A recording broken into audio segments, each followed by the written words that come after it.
Sasa hiyo ni kazi ya mwalimu, lakini anaweza kukutana na pressure kubwa sana, kwa sababu kwanza kasajiliwa ikiwa mashabiki wengi design kama hawana imani naye. Kwa hiyo ni rahisi sana kumfanya kama sehemu mwafaka ya kutupia lawama.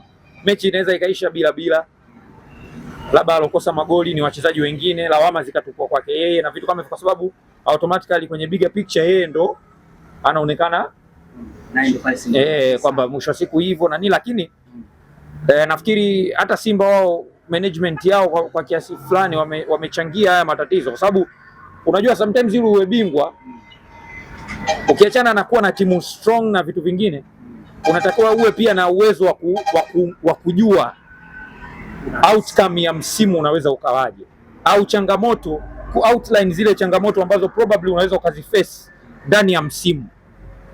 Sio, umeelewa?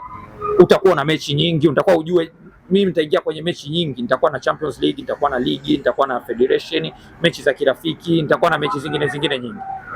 Nawezaje kuwa na kikosi chenye ushindani ndani ya msimu mzima?